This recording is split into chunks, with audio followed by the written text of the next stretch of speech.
Once again, I want to let you guys know how appreciative I am to get to be here, to get to meet folks that I didn't know. I had known some names, but didn't know faces. And I'm glad that I got to be here. And I am certainly appreciative of the fact that the folks here work with me, help me in my work up in Giles County, Tennessee. That's greatly appreciated. The folks up there appreciate it too. And I would like to invite all of you, to just come up there. I mean, we're small, so there's plenty of room in the building, right? It's for all of you to come visit. Of course, I guess that would make this building empty, but we can figure something out. But really, anytime any of you get an opportunity to come that far north, you're always welcome. You're always welcome to come and be with us. This is the last go-round of this tonight. And yes, I have condensed it, and yes, I have left some things out. One of the things that I did leave out, but that I want to mention right now, is the issue of translations themselves. You may have had people come to you like I've had come to me with just the general idea, the general concept that translations are a bad thing. Translations are bad. We don't need to depend on translations because men made those translations, but I have yet to ever have any of those people explain to me how they know ancient Hebrew or how they know Aramaic or how they know Koine Greek. They don't. And there are translations. And then it comes to find out what they really mean is we don't need to have anything but some of the old English translations. Well, does that mean that my family who's French speaking cannot ever present the gospel to anybody? Or my family that is speaks Mandarin cannot present the gospel to anybody? There has to be translations. Anything we're using is a translation, and what makes most people surprised is when you ask them, do you know what Jesus quoted from?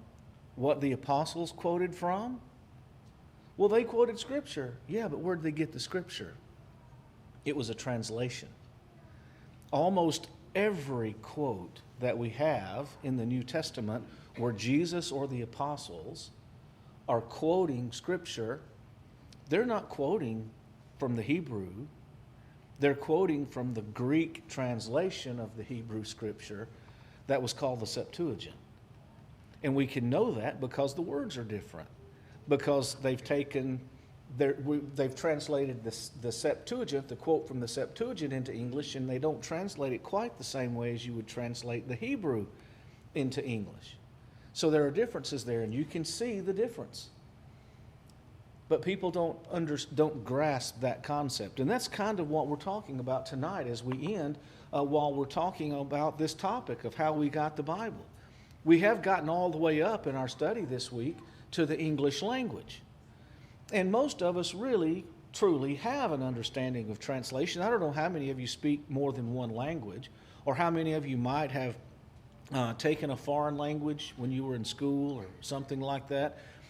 Maybe you've got some relatives like me, that, my cousin's wife, she doesn't speak English, she speaks Ukrainian. The people that live with my grandparents, they don't speak English, they speak Mandarin. My cousins, they speak French.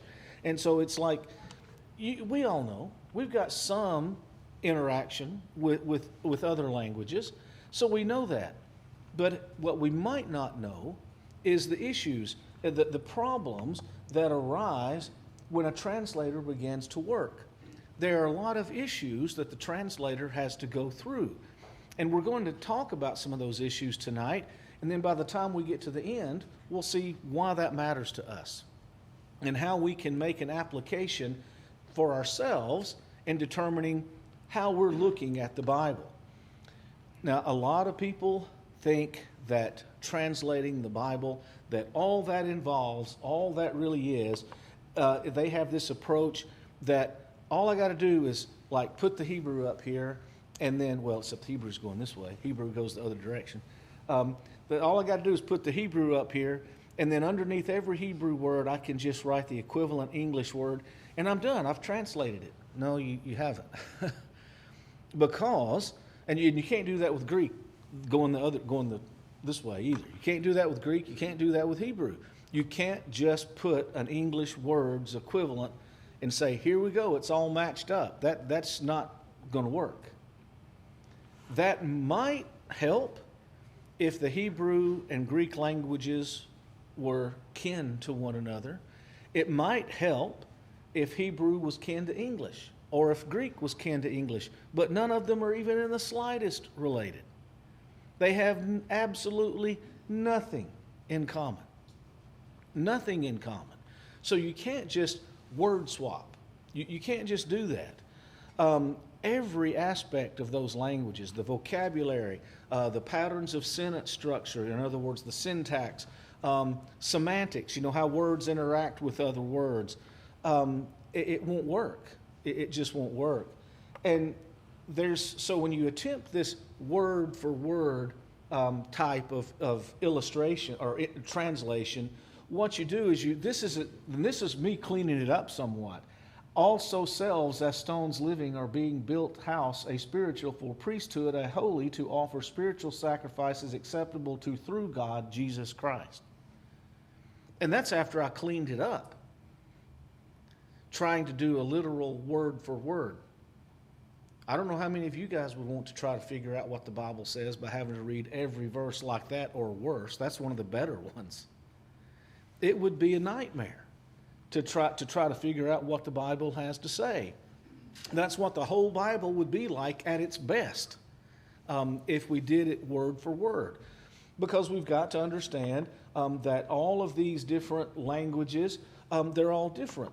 They all have different things, different aspects. Like we mentioned the vocabulary already. They have different vocabulary.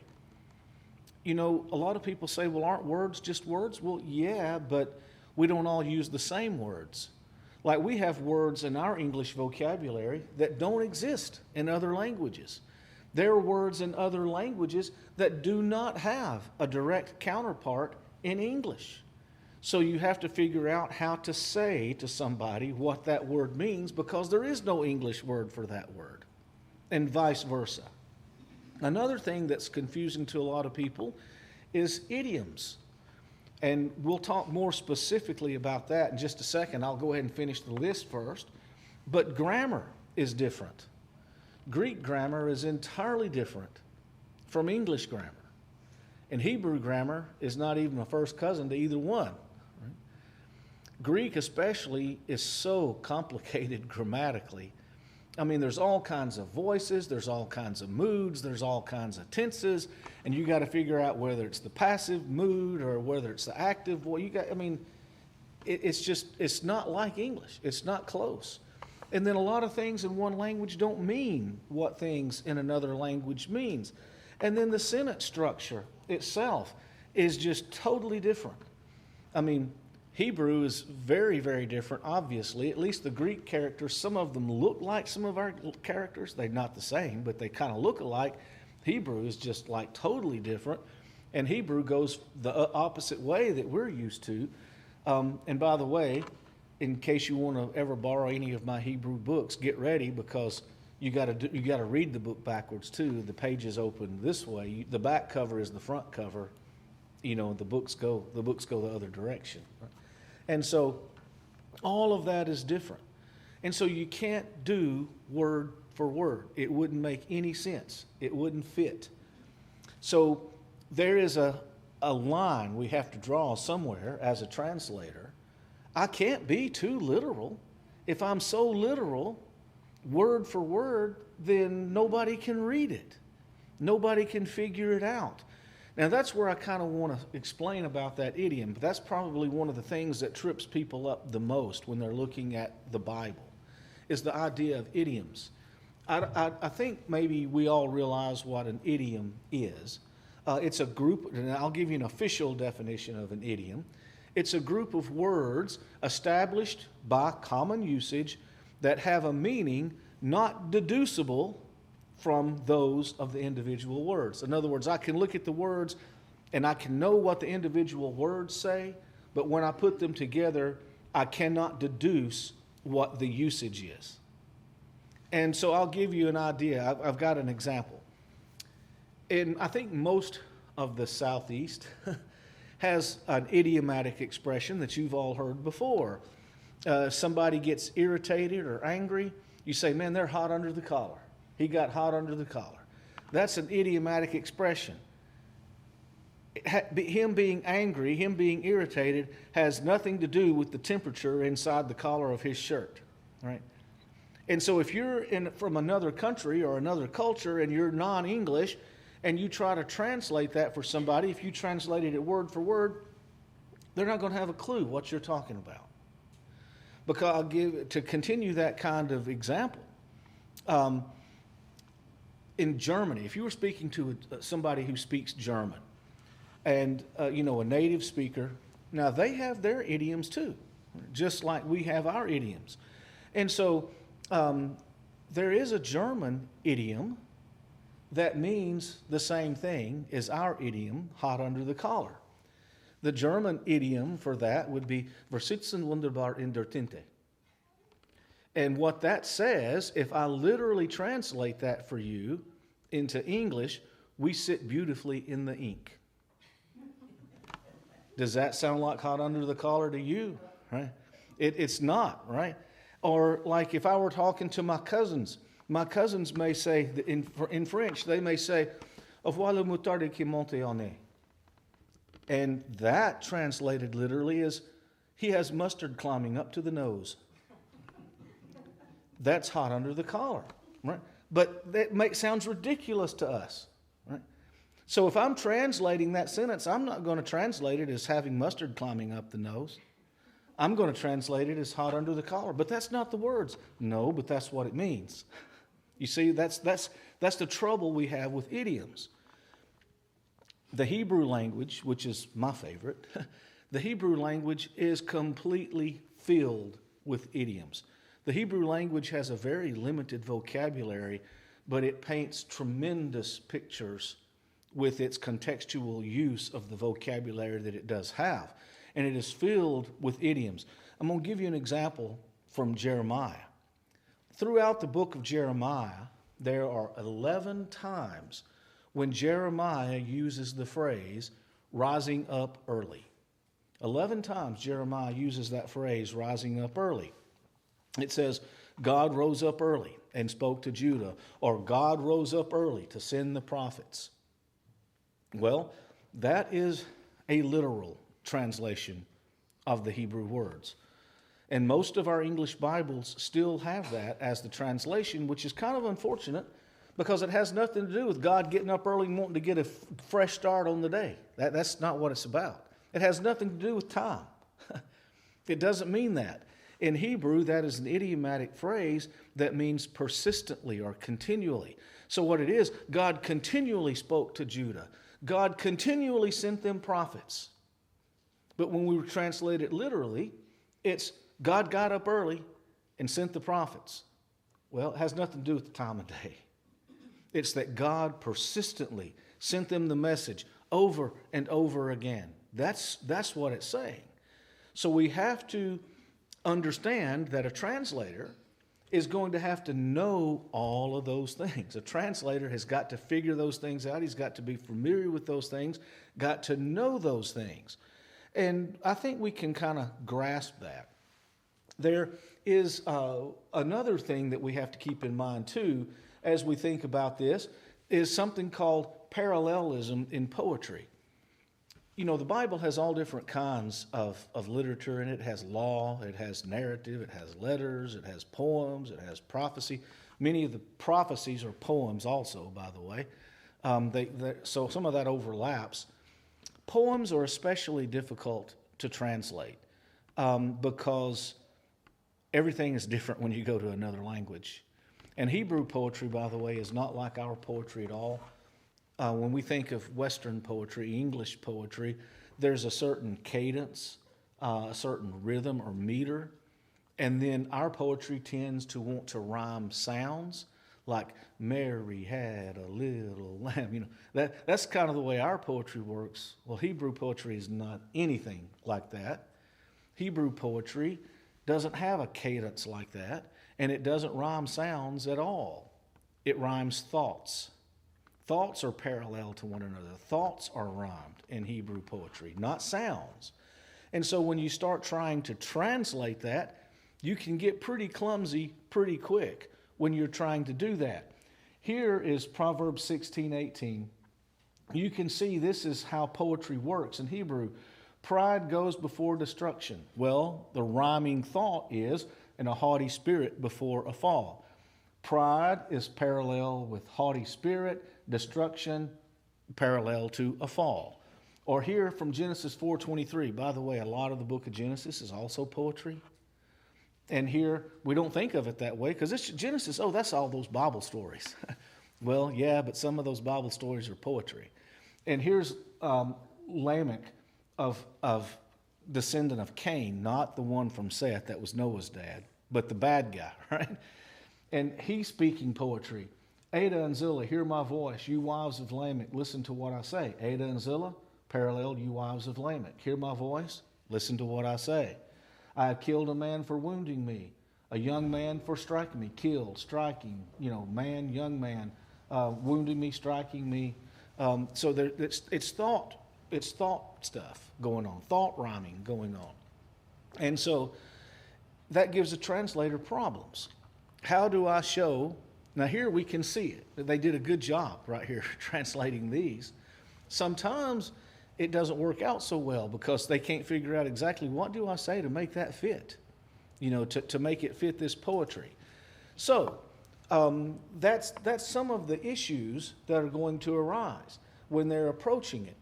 And so what you come down to is you come down to these ideas. Formal is what I've called this.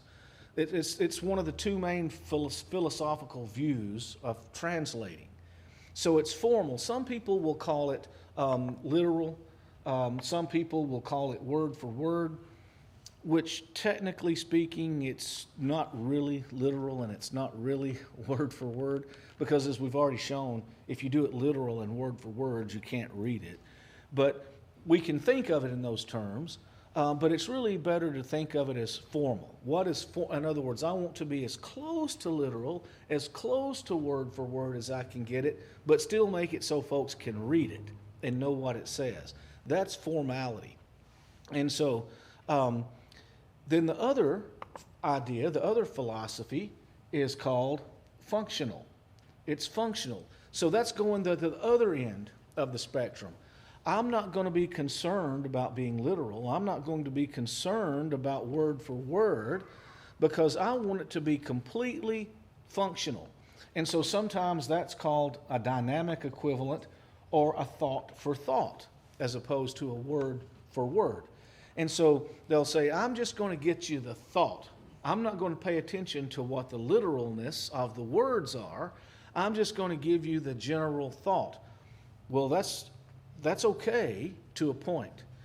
Both of these are okay to a point, but as we've already looked, you don't want one that's overly formal, but you certainly don't want one that's overly functional, because it might not even be a slight resemblance to what the text actually says, because some man has made decisions, well, this is what I think it really ought to say. And at the end, we're going to have a chart that shows kind of a continuum of where translations fall on that chart. And you'll see that there are some that aren't even truly translations. They fall completely off the end of the chart because they have no relation whatsoever to what you find in the original text. They're just simply one man, generally speaking, one man's ramblings about what he wishes the Bible said. Or the way I would have said it if I was writing the Bible, kind of thing. And so we'll notice that as we go. Almost every translation that we're going to ever read in English is a blend somewhere of these two things. Because what's got to happen is, as you're looking at these things, you've got to realize that there are certain qualities that a good translation is always going to strive for. It's always going to try to be accurate. A good translation will always try to be accurate. A good translation is also going to try to be clear. There's got to be some clarity there. And a good translation is going to try to have an adequate style that makes it easy for you to understand, easy for you to remember. The sad part about that is you're never going to get like A+ in all three categories. It gets almost impossible to get an A+ in every category. But obviously, the first two are more important qualities to strive for than the latter. Because what good is good style going to have if it's not accurate? If you get an A+ in style, but you get an F in accuracy, I don't think you've gained much ground. It might be stylish, but it's not what it needs to say. But you need these three things. And so translators have to struggle with all of that. Now, sometimes a translator has got the problem, I've got to figure out what to say. I know there's no word that matches this, but I've got to say something. Well, one of the worst things a translator can do, whether he's doing it intentionally or just it's an accident, is to convey some idea that's not even in the original text. That's bad. If you're trying to translate something and you're trying to be accurate, but you're conveying some idea that's not even there because you're trying to be accurate, that's bad. But it's also bad, by the way, to not convey an idea that is in the original. Translators have hard work. They have a hard job. They've got to figure out how to make all of that work. And so when we think about that whole concept of how can I do this and this and this, how can I get all three of those things, makes you have a completely more complete, I don't know how to say it, a better respect, a better understanding of what's going on with a translator and the big job that they've got. And so when you think, a lot of times people think, okay, they've got manuscripts, they just translate it. Well, that's not exactly how it works either. Because what we have is you have two different groups of people that are working. You have two different groups of people that are working. You have the textual critic. He's the one that gathers the manuscripts, the ancient versions, the lectionaries, the patristic quotations. That's the quotes from people that quoted the Bible, like you may have a writing from Origen or somebody. That's a patristic. In other words, that word just means father. And where they've quoted maybe something from John or whatever. And so the textual critic's going to take everywhere that he finds any kind of reference, any kind of manuscript, any kind of quotation, and he's going to then use those, like we've been talking about this week, and put them together into a reconstructed autograph. And then the translator takes that reconstructed autograph and then makes it into whatever language it needs to be. In our case, English. Right? And so it gets hard work. It gets really complicated. So these translators have to figure out, number one, well, did these guys over here, did they do their job right? Is this reconstructed autograph, is it accurate? And then, how can I accurately say what the reconstructed autograph says in this other language that doesn't even have corresponding words? And so it gets hard. It gets hard. And so that's why almost every reputable, every reputable translation is not done by a man. They're done by committees. Because it's a lot easier to have somebody that is like extremely fluent, say in Hebrew or Aramaic or Greek. It's hard to find somebody that can do all of those things. And it's hard to find somebody that can do all of those things and then still have the best knowledge possible of whatever language it is they're trying to put it into. Right? So you got to have very special people. It'd be extremely rare to find all those qualities in one person. And so committees will work on it, and they'll usually work in independent groups and then compare notes, and then they'll debate things out and figure it all out so that they can get to that second thing that we were talking about, the clarity. And they have rules about clarity, by the way. They're given instructions usually beforehand by some oversight committee, and they tell them how much leeway they're allowed to have to compromise the accuracy with the clarity. You can do this, but you can't go further than this. You're going to have to just use the word even if it's not clear. You know, they give them some instructions. And the same thing with style. We talked last night about the King James Version. Boy, that's got style. It's got style. You know, you've got, we mentioned it last night. It's easy to memorize. Well, why? Because of its style. Yeah, it's 500-year-old English, but it's got style. And so it's easy to remember the message. It's easy to remember what it says. And so you've got to understand these differences in style. Here, I put a passage up here from Obadiah, Obadiah chapter 4. And there's different ones, and I just want you to notice the Moffat translation from 1922. Nest high as any eagle, nest up among the very stars, but I will pull you down, says the Eternal. Well, then you go on over there to 1901, American Standard Version, which a lot of you probably know about, but it's hard to get now. But though thou mount high on high as the eagle, and though thy nest be set among the stars, I will bring thee down from thence, saith Jehovah. Then you move into the 1995 Contemporary English Version. I will still bring you down, even if you fly higher than an eagle or nest among the stars. I, the Lord, have spoken. Then finally, the English Standard Version from 2001.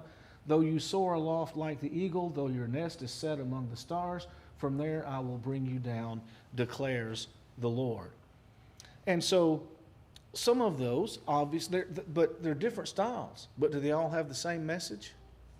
Yeah, they're all saying the same thing, but they're different styles. And style is, how well you appreciate a certain style is entirely subjective. You know, what might appeal to one person stylistically might not appeal to another. One of my favorite psalms is the 19th Psalm.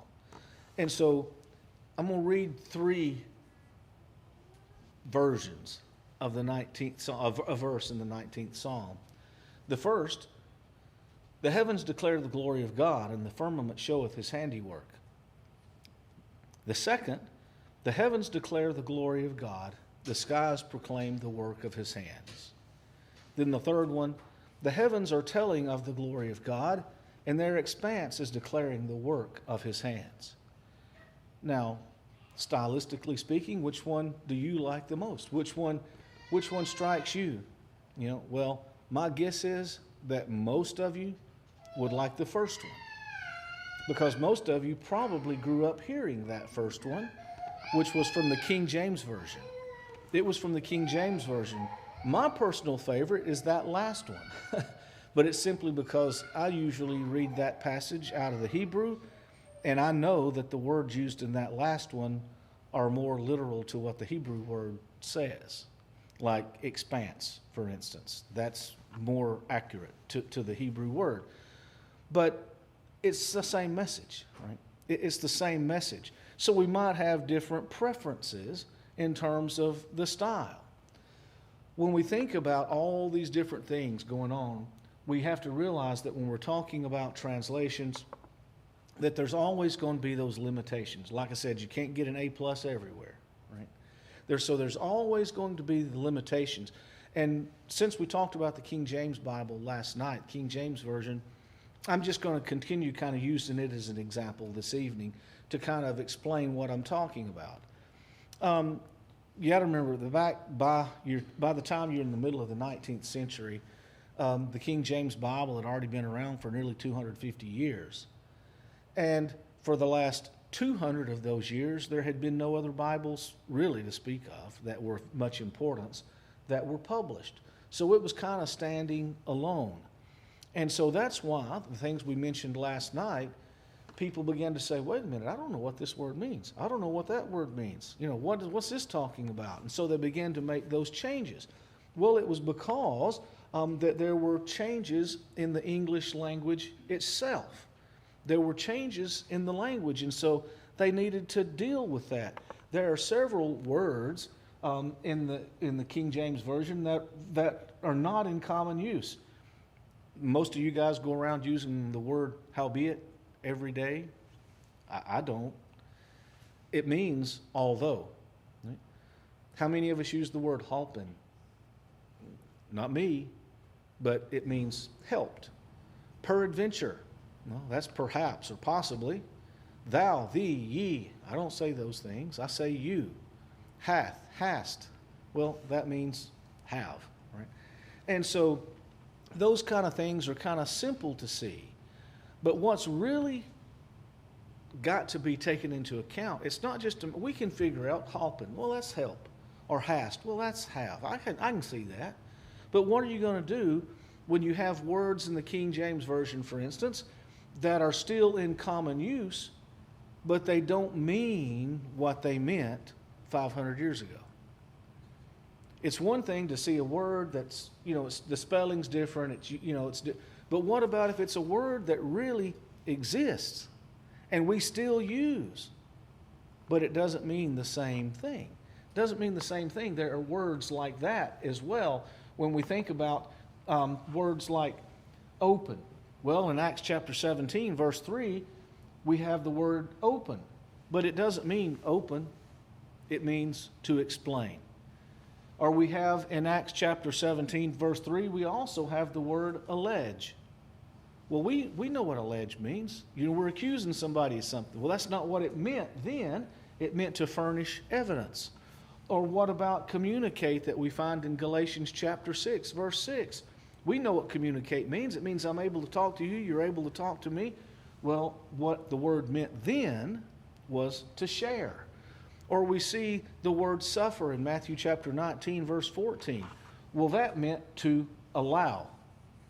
Suffer the little children to come to me. Allow the little children to come to me. Didn't have anything to do with making the little kids hurt, right? But then we still have the word allow, but they used it to mean what we mean as understand. And so we've got to, if we're a translator, we've got to understand those kind of things. There are some others that we could throw in there too, like Romans 1:3, let. Well, that actually back then meant to hinder. We mean it to give permission. But back then it meant to hinder someone. We can use the word prevent. Well, that's used in 1 Thessalonians 4:15. We use it to mean to stop somebody, to prevent somebody from doing something. But what they meant was to go before, to proceed, to do it before somebody else. Or conversation in Ephesians 2:3. Well, what they meant it to mean is not what we mean. They meant it's your conduct. It's how you act. It's how you behave. It's your manner of life. Another issue that arises in terms of these limitations is sometimes a translator will have made distinctions where none really exist. In other words, they will use different words in English for the same word in the original language for just random reasons. Who knows what reason? Well, to give you, again, I'll give you some examples of that. That we see things like in Acts chapter 17, you have in Acts chapter 17, verse 19, they translated the Greek word as where Paul was as Areopagus. But then just 2 verses later, they translate the very same word as Mars Hill. Within 2 verses, they've taken the same Greek word and they've made it 2 different things. And so if you don't know what they're talking about, you're going to think Mars Hill and the Areopagus are 2 different things. But it's the same place. It's the same place. And another example of that would be the prophet Jeremiah in the Gospel of Matthew. In the Gospel of Matthew, part of the time he's Jeremiah, part of the time he's Jeremy, and part of the time he's Jeremias. All in the same gospel. They've used the same word and just made 3 different distinctions. So unless you were really familiar with the Old Testament, you wouldn't know that these references were to the same man. Because it looks like 3 different people. It looks like it'd be 3 different folks. But there's the opposite side of that too. Sometimes they, instead of doing that, they would make a failure or have a failure to make a distinction where there ought to be a distinction. And there's a very prime example of that, and that's the word hell. In the King James Version, in the New Testament, hell is uniformly translated both from the word Gehenna and the word Hades. Those are two different things completely. Gehenna and Hades are not the same Greek word, nor do they have the same meanings. But yet, when they translated it, every time it was hell. When part of the time it should have been Gehenna, and part of the time it should have been Hades, or, well, that's kind of a transliteration of the original words, but they should have either done that or given some type of explanation so that you can make the distinction, because just reading it on the surface, you can't see the distinction, because they should have made one, but they didn't. Well, then there's another issue that arises, and that's context. We have to understand that the Bible was translated from a very, very small number of manuscripts, a very, very small number of manuscripts. And so it didn't give them much context. And so I've made up a word there for this context one. If we only have one manuscript, and it says, he accused his wife before the Wimleans of the court, they condemned her and she was executed. What's Wimleans mean? How do I translate Wimleans? I have no idea, because I don't understand the context. I don't have enough context to know what the word Wimleans means. So I don't know what to do with it. Well, then you find another manuscript that has the word in it. Not the same manuscript, but a different manuscript that also uses the word. So we've got context too. He was a Wimleyan of the American Medical Association. Oh, now I'm starting to see a little bit what Wimleyan is. I'm thinking I'm getting a pretty good idea. But then if we have a third manuscript, by being baptized, she became a Wimleyan of the church. Now, do we have a context to translate that word? Yeah, member, right? It's member. But would we have known that if we just were looking at one manuscript? We wouldn't know. There's no way to figure out that context. Well, a lot of that arises when we understand that there was a lack of really good manuscripts, a lack of good manuscripts. And so when we think about these high quality manuscripts, we've been talking about that.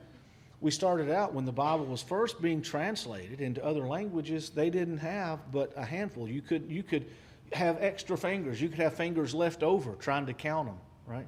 You'd have way more than enough fingers to count the manuscripts that they had to go by. But as we pointed out the other night, now we have approaching 6,000 manuscripts that are already cataloged, with 500,000 more to go that haven't even been cataloged yet.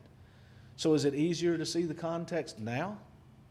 It's easier to see the context now. And the interesting thing is, a lot of the ones that have been found since the 19th century are all older than the ones that they already had, sometimes by as much as 700 and 800 years older, closer to the autographs, closer to the originals. And so by the time you get to this latter part of the 19th century, you had just so much more to work with. And that's good, but there's still another issue. Do you know the Bible has a lot of words in it only one time? There's a lot of words in the Bible that the Bible uses only once. Well, if the Bible only uses the word once, we're back to the context problem again, aren't we? If that word only appears once, how am I going to know what that word means unless I can see it used somewhere else to help me understand the context? Well, that's a limitation, because sometimes there's a lack of non-biblical manuscripts. Some people might say, wait a minute, why do we need non-biblical manuscripts to help us with the Bible? Well, it's for those one-time words. It's for those one-time words. Like I said, some words just happen only one time. And so I can't figure that out. But again, by the time you get later on into the 19th and 20th centuries, tons of ancient manuscripts have been found, right? Especially in Egypt. all kinds of personal letters, commercial transactions, legal documents like deeds and things like that, governmental records that come from the same time frame as the autographs. They're from exactly the same time. And so guess what's in those manuscripts? Those words that only appear one time in the Bible. So now I can look at that manuscript. Oh, now I see what this word means. I have some context for the use of that word. So now I can understand what that word means. And so all these things that we're finding are found in those manuscripts. So now I can figure out what the one-time use in the Bible was talking about. I can figure it out. I can know. See, these are the kinds of things a translator has to deal with. You see all the work a translator has to do? He's got to be able to find words. You know, it's like looking for a needle in a haystack almost. I got to find what word's going to work. What's that word mean? I don't have a context for it. And it's a lot of work. It's a lot of work. And so I hope that you all appreciate the hard work that goes into a translation. And so now I want to just finish up with what I was talking about this idea of a chart. And what I've done, I've tried to make it easy to see. We've got formal on this end and functional on the other end. And we want to see how that kind of works. I'm not going to put everything that's available up there. And some things that would be good ones to put up there, you know, like the American Standard, I'm not going to put up there either because, you know, nobody publishes that anymore. By the way, just to throw this in for extra, usually I have something extra to throw in. But back in the day when I sold Bibles, I had a lot of customers that wanted the American Standard Bible. And so one of the publisher's representatives came by one day and I said, I need to get some American Standard Bibles in because I keep having people asking for them. And he said, I don't have any in stock and I'm not apt to get any because we don't publish those anymore. We don't print those anymore. I said, why don't you print them anymore? I got people still asking me for them every few days. Why don't you sell American Standard Bibles? And he said, you know, we're a publishing house. We have to sell these Bibles to make a living, to make money. And we can't make money on the American Standard Bible, on the American Standard Version. I said, why not? He said, well, the only ones that ever buy the American Standard Version are those people that are trying to be real accurate to what God said. Those folks like that go to the Church of Christ. And so I said, oh, okay. He didn't know anything about me, of course, but that was the publisher's reasoning. We can't make money on that. Nobody buys them except those people that are Christians, you know. And so that's why you can't get those anymore. But by now, you know, that's old too. That's plenty old, and the language is too hard. It was really clumsy. It was my Bible of use for years, but you couldn't memorize it hardly at all because it was so clumsy. Because it tried to be so literal. So guess where it would belong on this chart? It would belong nearly all the way over here as far as you could go on the formal side. It was formal to a fault. It was formal to the point that it made it difficult. And so on the formal side, if you were to come on this very far end of the chart, you would have something that's called an interlinear. I don't know how many of you are familiar with interlinears, but what that means is in the lines, right? And so you'll have like the Greek, and then under it, with the corresponding words, you will do the word for word.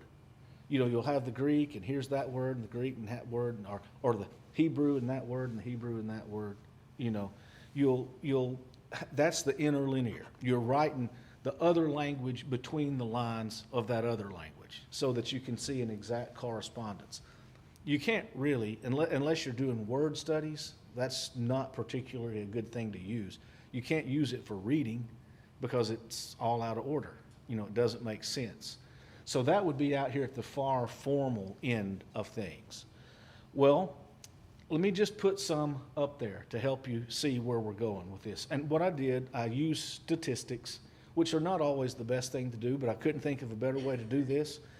I just went through and did some statistical comparisons of what percentage of literalness there is in terms of what the manuscripts have in them and the percentage that appears that way in English.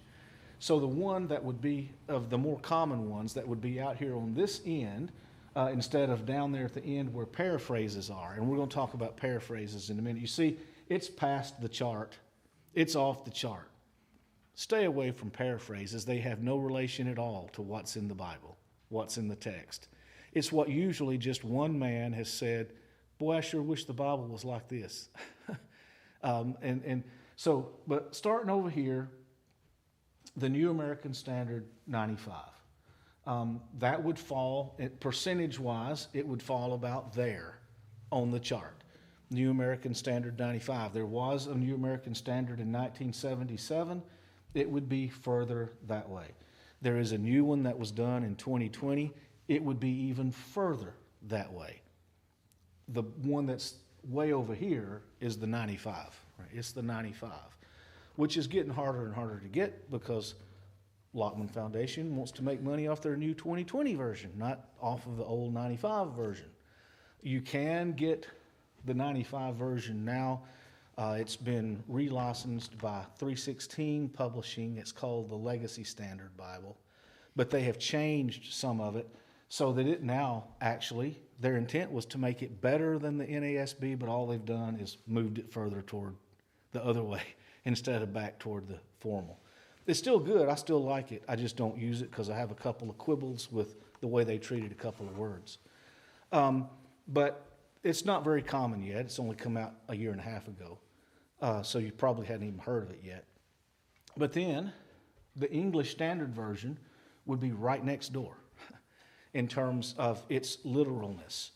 And then one that you know very well, the King James Version, would be just really close to that, right next door to that. Remember last night I said the King James Version is great. It's very accurate. It's very formal. Yeah, it uses archaic language, but that doesn't mean it's not accurate.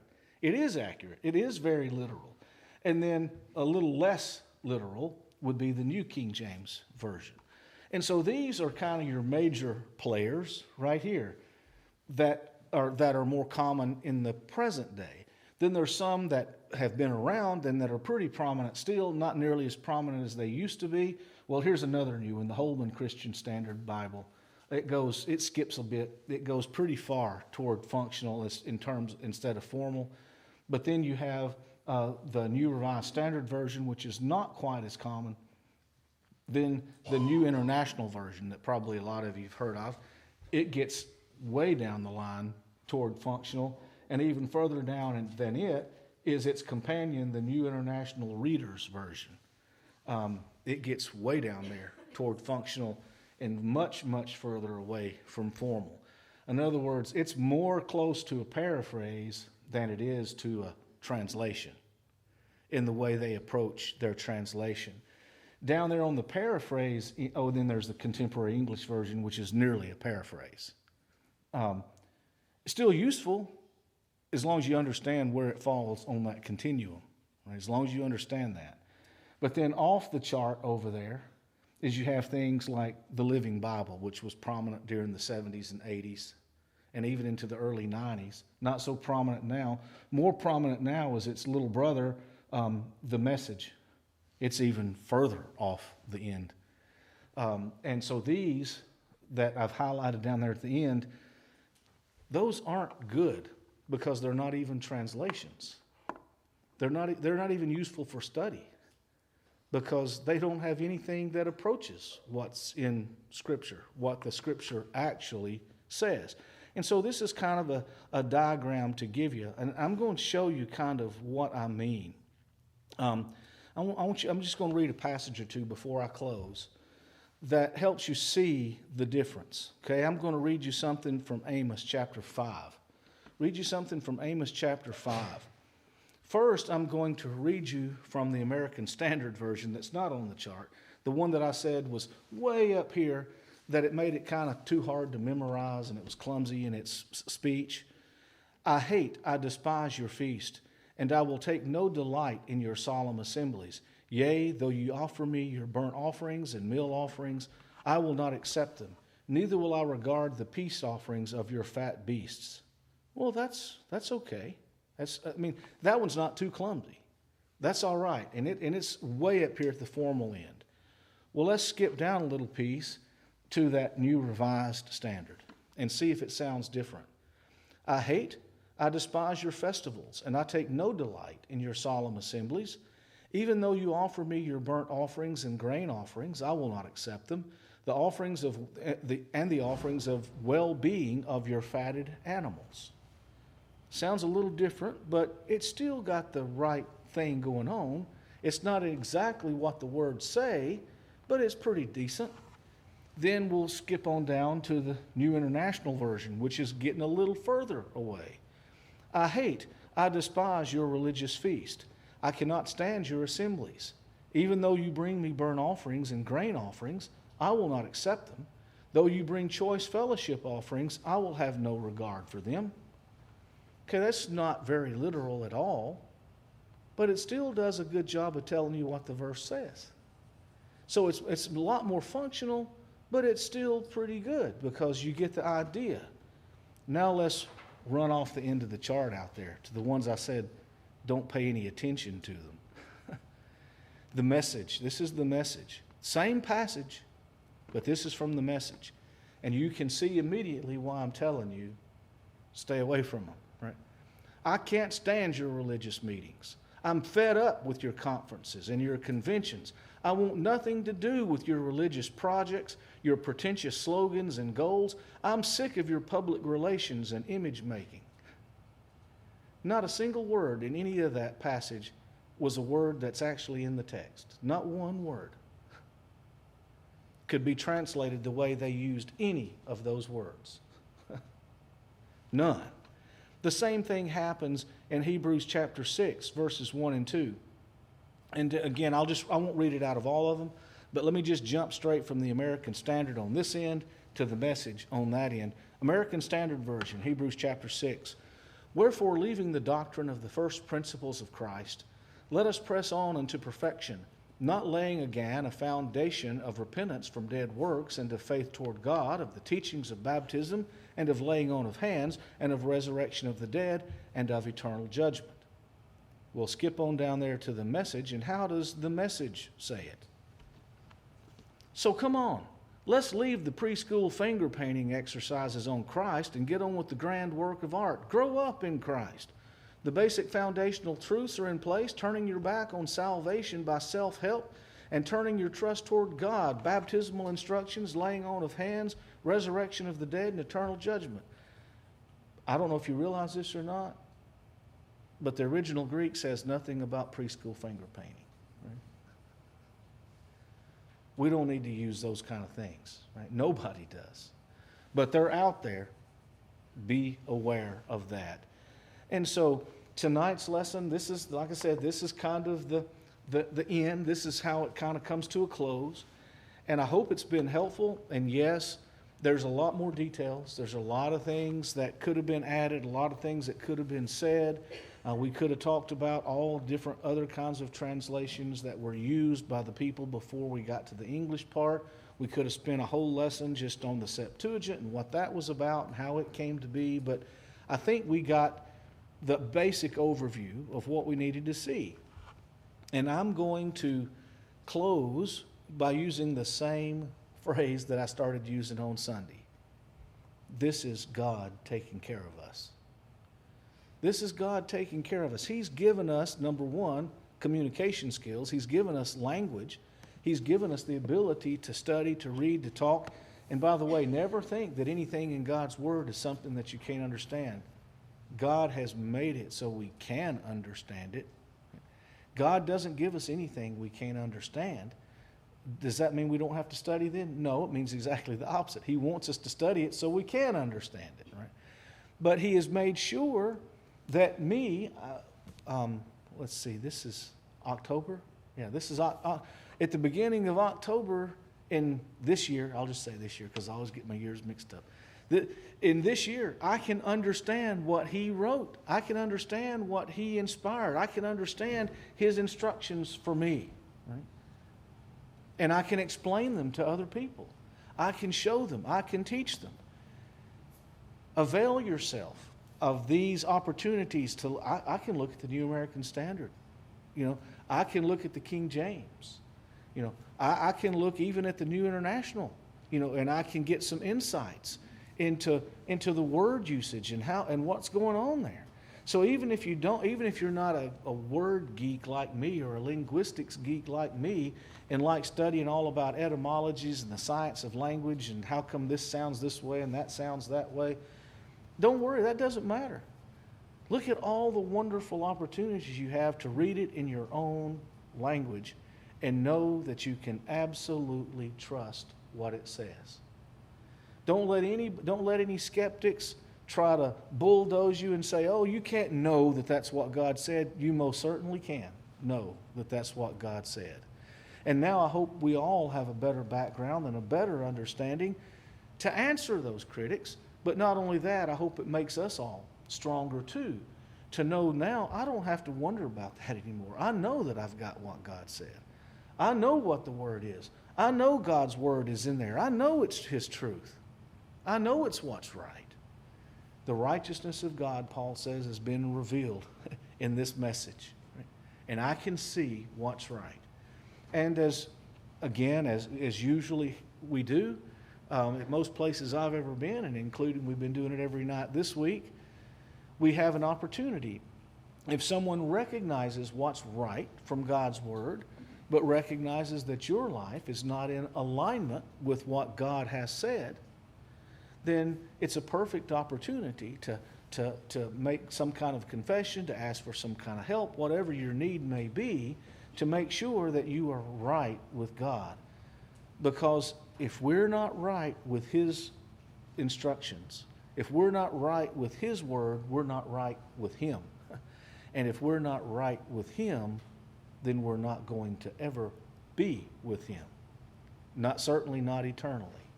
So if you're here tonight and need any help like that in any way, just let it be known by coming to the front while we stand together and sing.